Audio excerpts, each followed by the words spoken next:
¿Y después qué pasó? ¿A que no saben qué pasó? ¿Qué cabeza hubo ahí? ¿Sabes de quién? ¿De La del propio Guillotín.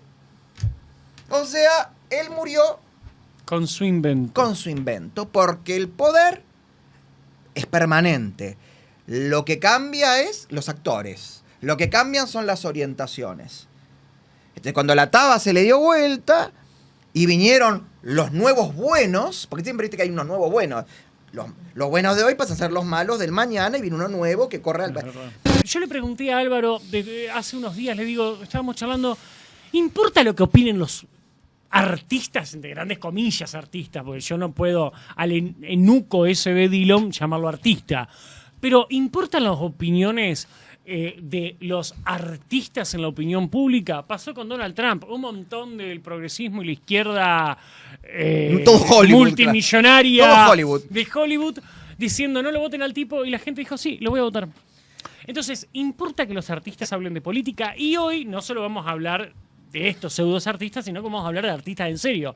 Desde Discépolo, por ejemplo, hasta grandes pensadores en la época de Rosas también. Mira, hay una relación siempre de mínimo compleja, para no decir conflictiva, entre los intelectuales / artistas con el poder. El poder en general. Vamos a referirnos puntualmente al poder político. Sí. Ahora, si uno entiende al intelectual como una persona que por formación se dedica a la reflexión crítica sobre los grandes temas, ¿no?, de su tiempo, y además cómo impactan esos temas en la sociedad en la que convive, la economía, la política, el arte, y a los artistas como aquellos que a través de la música, el arte plástica, la literatura, transmiten su sentir de una manera quizás incluso hasta mucho más libre que la del intelectual, que a veces se sujeta a un marco académico.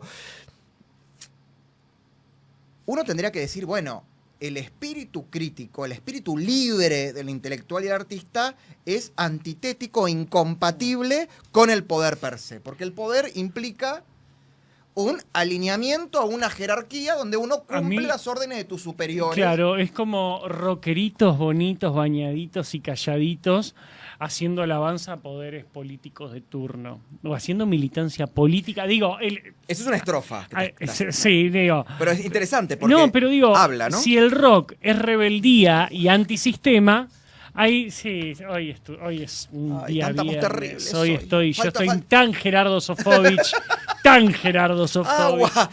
¿Me haces un favor, mija? Vos que sos tan bueno, ¿le servís un poquito de agua? Tenemos whisky también, si querés. No, si arrancamos un whisky, tenemos concha en pero conchero. Perdón, conchero, quise decir. En Constitución. Te decía, cuando el rock es antisistema, reniega de los poderes políticos y eso, ves rockeritos perfumaditos alabando a líderes políticos. Bueno, te repito, esto no es algo que ahora se esté, o por lo menos, no sé, desde la época de Carta Abierta en adelante, el Carta Abierta que era la agrupación de intelectuales y pensadores y algunos artistas pensamiento, ¿te acordás? Claro, la Secretaría de Pensamiento Nacional, dirigida por Ricardo Forster. ¿Qué será de la vida de Forster? Este vínculo existió siempre en la historia argentina. ¿Dónde está?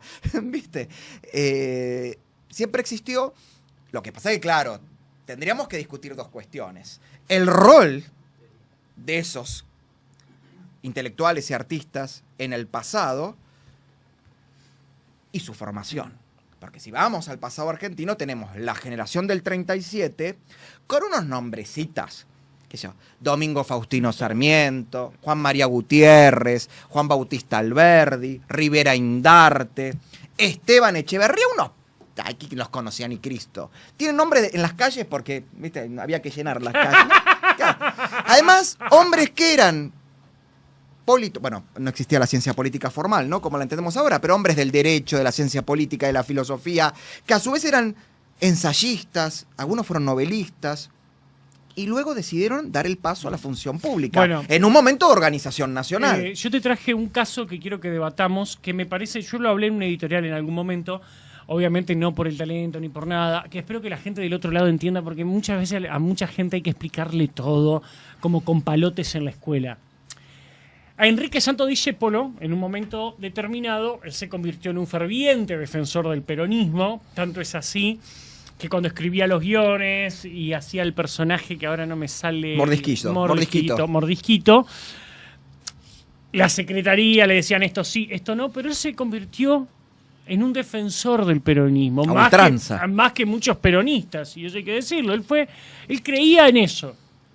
Tiempo después, el ambiente artístico e intelectual lo dejó de lado. Hay una anécdota muy triste que le hacen un evento en homenaje y compraron todas las entradas para que no vaya nadie. Le rompían los discos y se los llevaban a su casa. Una vuelta un viejo amigo de él, ahí está la anécdota, que él se acercó para saludarlo y el amigo lo escupió en la cara. Y se le burlaban de sus efectos físicos, de su endeble enfermedad. Y terminó siendo un paria, lamentablemente. Y salvando las distancias, hoy yo lo veo a Daddy Brieva, que podemos debatir o no. Digo, Daddy ha hecho reír durante mucho tiempo a una sociedad, pero hoy Daddy Brieva, en un gran sector de la sociedad, es mala palabra. A ver. ¿Qué sucede cuando el artista se vuelve oscuro? Por eso digo, yo te planteaba el ejemplo vos fíjate que en el ejemplo de la generación del 37, sí. Sarmiento fue gobernador, ministro de Educación, presidente de la Nación, Juan María Gutiérrez fue canciller y rector de la UBA. Es decir, en momentos donde el intelectual tenía que aportar a su país un rol muy importante en su organización. Después estuvieron los intelectuales de la época de la generación del 80, la expansión territorial del país y su modernización, y ya a partir de la década del 30, con el golpe contra Irigoyen y con la figura de Leopoldo Lugones diciendo llegó la hora de la espada en Argentina, o sea, la hora en la que la democracia liberal tiene que dejar de ser velada para que una figura firme, o sea, un dictador benévolo, decía él, ¿no? Pero un dictador al fin viniera a poner orden, y donde ya se exigió no un rol de aporte al país por parte del intelectual y el artista, sino una definición en materia ideológica partidaria. O sea, tenés que ser intelectual, radical, conservador, promilitar. O sea, no podía ser uno libre que aportaba desde su lugar a. Ya eso te impone criterios que vienen de arriba. Bueno, Fidel Pintos, yo no sé si los que están del otro lado sabrán quién es Fidel Pinto, claro. Gran actor argentino. Una vuelta cuando Perón lo cita en la CGT con la famosa frase, eso lo inventé yo, como decía Fidel Pinto. Al otro día en polémica en el bar se le cagaron todo de risa. Y cuenta Javier Portales que le preguntó, Fidel, ¿pero usted es peronista? Y Fidel le dijo, yo no hablo de política, los artistas no tenemos que decir a quién votamos, porque nosotros trabajamos para el pueblo. Porque además hay múltiples factores ahí. Ahora ya cuando vos tenés intelectuales que tienen que cumplir un rol dentro de un partido político, claramente lo que van a difundir a través de su obra es el lineamiento de partido, por lo cual tu independencia empieza a quedar en contradicción. Y ahí tenemos casos, pero asombrosos, en Argentina y en el mundo, desde grandes figuras de la literatura universal, como Ezra Pound o, por ejemplo, Gabriele D'Annunzio, que eran poetas, que fueron abiertamente fascistas, aunque no dentro del partido fascista en Italia, pero que tras la caída del fascismo, en el caso de Ezra Pound, que lo sobrevivió al fascismo, fueron repudiados, fueron corridos, no sé tanto de circulación, pero fueron vistos como sarnosos, se decía antes, como leprosos, por su participación desde un lugar de brindarle lustre al fascismo. Bueno, ni hablemos dentro del Partido Comunista, que casi era moda en Europa. Si eras intelectual tenías que ser comunista. Y algo peor, comunista y estalinista encima. Hay un caso paradigmático de un personaje que fue esto para que la gente vea que esto no aparece. A veces queremos los argentinos, todo nos pasa acá. Y que no es sucedáneo de... Entre el 39 y el 40, antes de la ruptura nazi-soviética, porque sabemos que los comunistas y los nazis habían hecho un pacto, en la Francia ocupada por los nazis, todos los líderes comunistas circulaban por París sin ningún tipo de problema, mientras que líderes socialistas, liberales, republicanos, incluso hasta monárquicos, eran apresados, expulsados y en algunos casos hasta fusilados, porque había un pacto entre los nazis y los comunistas. Entonces, si vos eras un intelectual nazi o un intelectual comunista, eras protegido. Claro, ¿qué pasó después? ¿A qué no sabés en Francia a quienes depuraron tras la liberación de París y de la Francia de manos de los nazis? A los nazis, porque a los comunistas se los rehabilitó, a todos. Se olvidaron de que todos habían colaborado con el régimen de Stalin, pero además habían colaborado y aplaudido el pacto Hitler-Stalin. Ese punto es para un debate muy largo porque tiene una similitud más pobre acá en la República Argentina, donde el Partido Comunista tenía un acuerdo con la Jorge dictadura. Rafael Videla. Totalmente. Muy diferente a Menéndez en Córdoba, que los combatía, sin embargo... Porque el zorro pierde el pelo, Sí. pero no las mañas. Y los comunistas son comunistas acá, allá y en la URSS.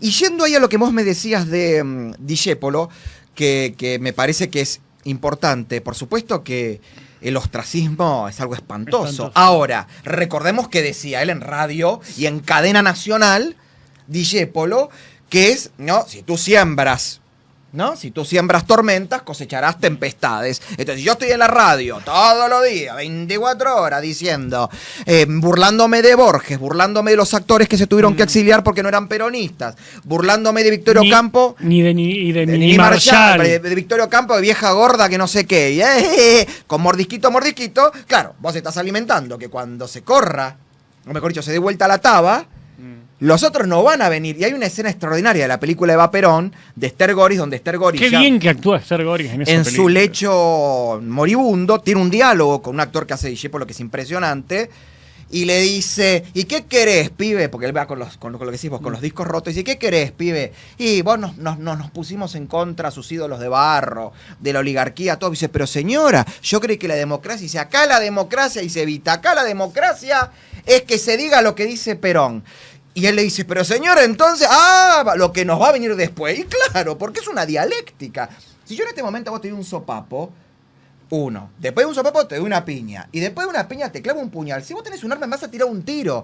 Y la gente va a decir, pero no, Álvaro, si vos le diste un sopapo, después le diste una piña y después un puñalazo, ¿cómo te tira un tiro? Y sí, hermano, Sí. porque vos estás convocando a las fuerzas infernales a que te vengan en contra. No lo justifico, contextualizo.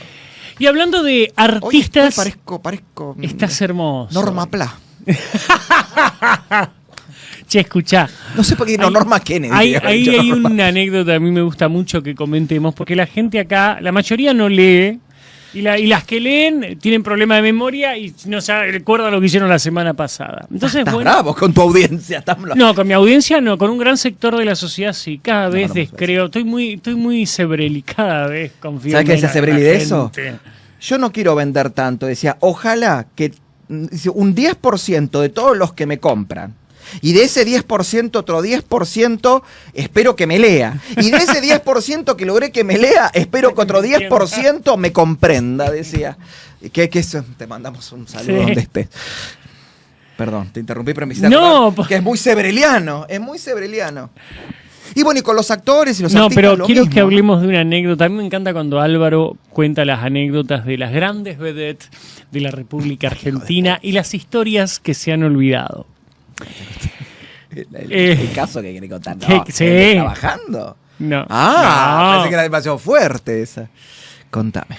Roberto Petinato padre. No, qué hijo de puta. Hay una ¿Querés? anécdota ¿Qué? maravillosa del papá de Roberto Petinato que para aquellos que no lo conocen, vamos a la cámara general ahora, ahí hago la manito así, para aquellos que no lo conocen, ¿quién fue el padre de Roberto Petinato? Bueno, el general, entre comillas, porque algunos dudan de que el rango estuvo bien otorgado, general Petinato era el jefe del Servicio Penitenciario Federal Bien. y de los institutos penales del gobierno de Perón. Bien, ¿en qué época estamos hablando para Y contextualizar? no me recuerdo si él asumió desde que asumió Perón, pero estamos hablando de primero y segundo peronismo. De mínima desde el 47 hasta el 55, de mínima, si mal no Bien. recuerdo.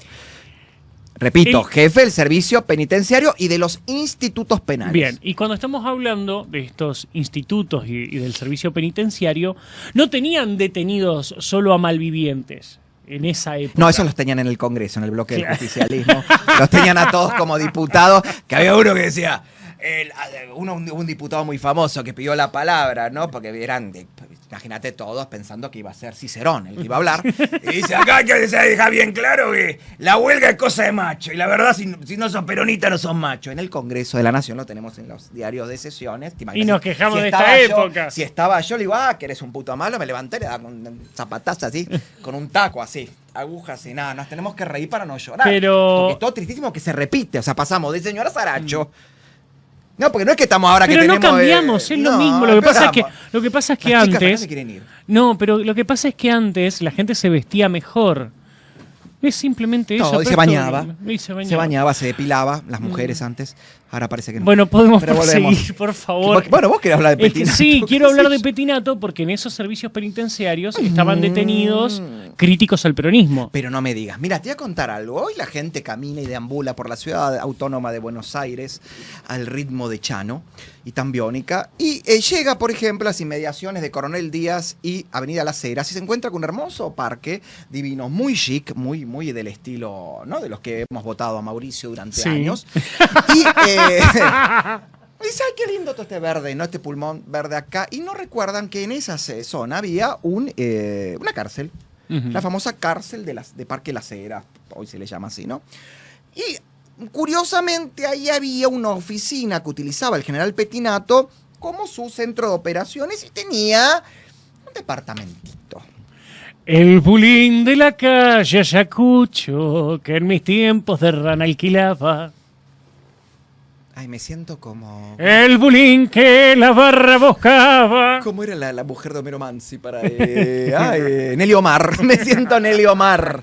Se me encapsulan las tetas cuando pienso en esa época. Es una el cosa... bulín de la calle. Eso lo dijo Tania, se me encapsulan El las bulín del general Petinato. tetas. Y él estaba ahí porque era un hombre de la cultura. Él le gustaba penetrar en la cultura. Un gran penetrador cultural. Era como Juancito Duarte, ¡Oh! al que le decían jabón Lux. ¿Por qué? Porque 9 de cada 10 estrellas lo usaban. Muy bien. Entonces, él parece que llevaba filósofos, no. Llevaba teóricos del pensamiento político y el derecho a discutir allí, no. ¿Científicos? Tampoco. Pero no había... Dramaturgos. Pero no había estudio cinematográfico que no le proveyera diversas personalidades del... Grandes actores para debatir sobre el contenido de las películas. Actrices principalmente. Ok. Que iban a debatir, por supuesto, sobre técnica actoral, sobre el contenido, hasta la hermenéutica, el detrás de escena filosófico del contenido de sus guiones. Iban ahí, dialogaban y trasnochaban, porque viste que son temas que... Y había una en particular... Para dejarlo, para que alguien no entiende las indirectas, terrible putañero don Roberto Petinato, padre. Y eso que no sabemos si aparte no era más amplio. Bien, y entre esas jóvenes bellas del cine nacional que iban a desplegar su magia entre las sábanas de Roberto Petinato, padre, ¿quién era? Había un ¿Quién personaje estaba? que llamaba Malisa Cini, que acá tengo que hacer una aclaración, porque Malisa Cini es una extraordinaria actriz. Sí. Porque acá si no vamos pero bueno, como todo ser humano. Tenía sus necesidades y por fisiológicas. supuesto, ¿viste? Hay partes que arden. Y uno puede ser politólogo, internacionalista, periodista, personal Pero técnico, cuando arde, pero cuando arde, la mundicia, diría la porota, nos atraviesa A todos por igual. Entonces esta señora iba y parece que hubo una relación así como, viste, así De pasional, una cosa que era...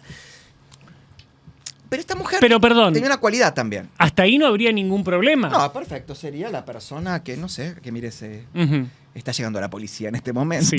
Nos viene a detener Pero a un golpe de Estado. No. esa relación que podría haber sido fogosa, de mucho sexo ardiente en épocas de mucho poder peronista, no tiene nada de malo. El problema es la oscuridad que escondía esa Claro, relación. primero el rol de él, quién Claro. era ese señor.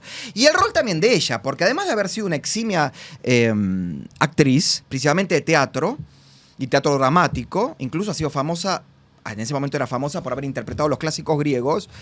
Esta mujer no era una independiente, no era una ajena al poder, era la secretaria del famoso Ateneo Cultural Eva Perón, que era algo así como, no sé, el Instituto Patria Artístico-Cultural del Peronismo, que era presidido por Fanny Navarro, que había sido la histórica amante, junto con Elina Colomer, que aunque peronista, de Juancito Duarte. Entonces esta mujer era una persona que tenía acceso directo a la colíder más poderosa del país, que era Eva Perón. Y a su vez era la mano derecha de la que dirigía ese antro de artistas y intelectuales militantes del peronismo, que además armaban las famosas listas negras, quienes podían actuar, quienes no podían actuar, quienes podían publicar, quienes no podían publicar. Digo, no eran ingenuos, pero acá, claro, volvemos al lugar donde sucedían estos arrebatos de pasión. Llamaradas pasionales, diría Estamos Tita Merelo, hablando en el penal de Parque Las Heras, de lo que Parque hoy es Las Parque Heras. Las Heras. Que era un penal que tenía una característica. ¿Había necesariamente ladrones? No. ¿Había necesariamente estafadores, violadores, bueno, no sé, delincuentes de toda estirpe? No. Era literalmente una cárcel política, donde opositores y disidentes al gobierno de Perón, bajo la acusación de golpistas, sediciosos, de atentar contra la investidura presidencial, caían ahí para ser aleccionados, o como diría el exministro Cabandier, recibir un correctivo. ¿No? Y acá había figurones impresionantes, desde constitucionalistas como Sánchez Viamonte hasta miembros del bloque radical de diputados nacionales, escritores, que se replicaba la misma práctica con la famosa cárcel del Buen Pastor, que si bien se fundó para ser una cárcel de mujeres, principalmente de prostitutas. En la provincia de Córdoba estamos hablando. Sí, acá en Buenos Aires también había un Buen Pastor, pero el Buen Pastor era como, digamos, una ONG. Porque en Córdoba también estaba la cárcel del Buen Pastor, claro, acá de en mujeres. Buenos Aires, donde terminó estando presas unas semanas, Leonor Acevedo Borges y Nora Borges, madre y hermana del ilustre escritor, y Victorio Campo. ¿Por qué? Por ser antiperonistas. Entonces esta mujer, Malisa Zini, fue recordada por los testimonios de personas intachables que durante sus estadías ahí, ella se acercaba a la zona de los calabozos con el carrito de las porciones y las raciones de comida. Entonces se paraba, y el caso famoso fue de Sánchez Viamonte, que casi lo matan, y le decía, ¿querés comer? Cantá la marcha. Entonces, si vos querías comer, tenías que cantar la marcha peronista. Tan democrático, tan lindo. ¿Cómo terminó esta señora? Por eso digo, cosecharás tu siembra. Claro, cuando vino la Revolución Libertadora... ay, no, me levanté justo porque me estaba incomodando. Cuando vino la Revolución Libertadora, y la gente... ¿Viste cómo dice Mirta? No somos rencorosos, somos memoriosos. Somos memoriosos. Entonces, ¿qué quiere que te diga? Le dijeron, ¿y sabes qué pasa, mamita? Pero ustedes son unos hijos de puta, porque igual son todos crueles, ¿no? Cuando yo era, me daban trabajo, y bueno, man, ya no sos. Ya no sos. Y trató de buscar, y hasta terminaba en algunos anfiteatros de la ciudad declamando a los clásicos griegos, hasta que una vez le hicieron algo terrible. ¿En serio? A ver, cuenta. Algo terrible, que fue que un día antes de que fuera un anfiteatro, no sé si era el de Belgrano, los comandos civiles antiperonistas tiraron kilos y kilos de pescado podrido en el anfiteatro, como si dijera primavera-verano encima. Entonces, cuando la poca gente que se atreviera a verla, llegaba al anfiteatro, el olor, la podredumbre, era tal que, bueno, la terminaron volviendo loca. Esto ya no sé si es gracioso, pero terminó loca, viviendo en la miseria total. Pero bueno, transar con el poder tienes costos. Más que transar con el poder, digo... Y usufructuarlo, ¿no? Sí, no también tener malicia. Porque vos podés militar una idea, un proyecto, pero ya, que equivocado o no, pero ya la maldicia, denigrar ya la cuestión humana, ya pasa por otro lado. Mira, viste que estábamos hablando de los artistas, los intelectuales, ¿no? Sí. Hay un caso paradigmático, que acabo de buscar el nombre para recordarlo exacto. En plena Revolución Francesa hubo un médico que se puso al servicio de la revolución, porque la revolución era algo bueno, venía a destruir al antiguo régimen, viene a instaurar la república, la democracia, la igualdad ante la ley, la fraternidad. Pero desgraciadamente, para él y para los líderes del movimiento revolucionario, seguían existiendo enemigos que querían, por ejemplo, incluso hasta poner una monarquía constitucional de estilo inglés. O sea, salir del antiguo régimen, salir del despotismo ilustrado para una monarquía, y ya eso era imperdonable. Y este señor llamaba Joseph Ignace Guillotin. ¿No? No sé. Entonces, ¿qué pasa? Dijo, no, la revolución no puede matar y exterminar y fusilar a sus enemigos de una manera cruel, tipo el verdugo del siglo XVI, como el que le cortó la cabeza a María Estuardo, ¿no? Con el hacha. Dijo, no, nosotros somos Fraun. hay que hacer algo limpio, Como gente bien. quirúrgico, rápido. Que no, entonces inventó algo. Caía una que le pusieron el nombre en honor a él, porque lo vamos a reconocer que los líderes de la revolución no eran como otros que se adjudicaban las invenciones ajenas, le pusieron la guillotina. La guillotina. Entonces la guillotina fue traca, traca, traca, la cabeza del rey, la cabeza de María Antonieta, la cabeza de parte de la familia real, la cabeza de la aristocracia, la cabeza del clero, la cabeza de los monárquicos, constitucionalistas, la cabeza incluso de los revolucionarios que eran más moderados. ¿Y después qué pasó? ¿A que no saben qué pasó? ¿Qué cabeza hubo ahí? ¿Sabes de quién? La del propio Guillotín. O sea, él murió con su invento. Con su invento, porque el poder es permanente. Lo que cambia es los actores. Lo que cambian son las orientaciones. Entonces, cuando la taba se le dio vuelta y vinieron los nuevos buenos, porque siempre viste que hay unos nuevos buenos. Los buenos de hoy pasan a ser los malos del mañana y viene uno nuevo que corre al... Dijeron, vos, hijo de puta, creaste el arma que el símbolo del terror, porque cuando se habla del régimen del terror en la Revolución Francesa, lo primero que vemos es la guillotina y las cabezas rodando. ¿Y qué le dijeron? Ahora vas a pagar con tu cabeza haberte puesto al servicio de... Yo me imagino la cara de este médico. Estaría como Ferriols cuando Real le mostró el video. Dios me perdona, no tenía que haber hecho por Beatriz, no que la lo adoraba. Tendría, pero no, perdón, pero me acuerdo la cara. ¿No? Perdón, no, sí. Sí, igual fue un comentario hacia él, no hacia Beatriz. Bueno, perdón, hacia Beatriz fue a él y al otro inmundo. Que hay muchos, Toñetti, está la otra. Yo te digo, cuando, viste que se dice, ¿cómo es esto de...? Se está usando mucho en resto de ejecutado, sí. guillotín, ¿no? Leo sí. mucho. Guarda, porque... Guarda con la guillotina. ¿No? Porque, no sé. O sea, que arranque este domingo. Rumanía, por ejemplo, Rumanía. Ah, con la famosa. Rumanía, ¿no? Rumanía fue un reino, después fue un reino colaboracionista al régimen nazi, y vino la revolución socialista, comunista, a liberar a Rumanía del expolio y del racismo y de la xenofobia nacionalsocialista. Todos, obviamente, aplaudiendo, inmundos, hijos de puta, pero venían a traer el paraíso socialista. Y un grupito de los que habían llegado voltearon a los líderes de la revolución y se entronizó un matrimonio. Ajá. ¿No? Nicolae y Elena Ceausescu. Efectivamente. Que desde fines de la década del 50 hasta 1989, el padrecito y la madrecita de la patria. Pero... donde la madrecita de la patria era más poderosa que el padrecito. ¿Cómo? Y donde, quiero comentarles, esta hija de puta de Elena Ceausescu, que se creía científica, se supo después que inoculó a un montón de personas con el virus del HIV, porque ella iba a encontrar la cura. Entonces hizo experimentos humanos. Y, por ejemplo, le hizo ánforas de oro a sus perros. Porque como los perros del líder, de la líder, iban a comer como un perro. El jefe, ella era como el jefe, digamos, del régimen. Miau, miau, miau, miau. ¿Cómo terminaron? Lástima que no está un poco tenso y el operador técnico, si no le pediríamos una imagen de cómo terminaron los Poneme Ceausescu. fusilamiento. Ya está, ya queríamos ver.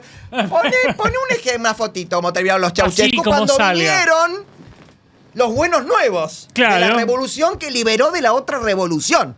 ¿Cómo es el nombre? La juventud de esta época. Pone Nicolae Ceau.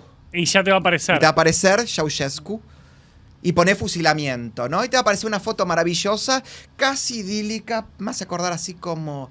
Yo pondré esa foto y atrás pondría rinconcito de luz, mi castillo.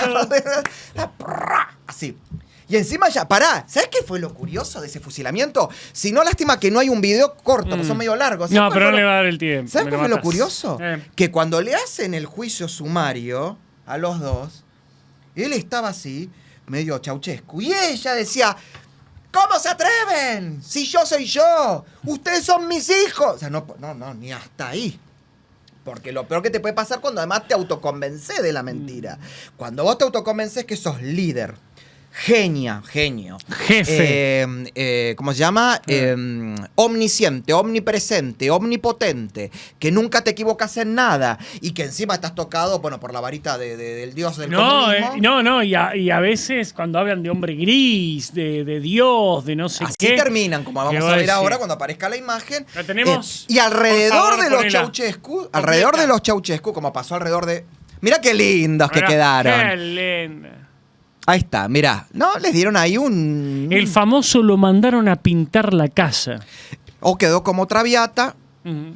o ahí podríamos decir, le dieron un baño de plomo. En vez de baño de humildad, un baño de plomo.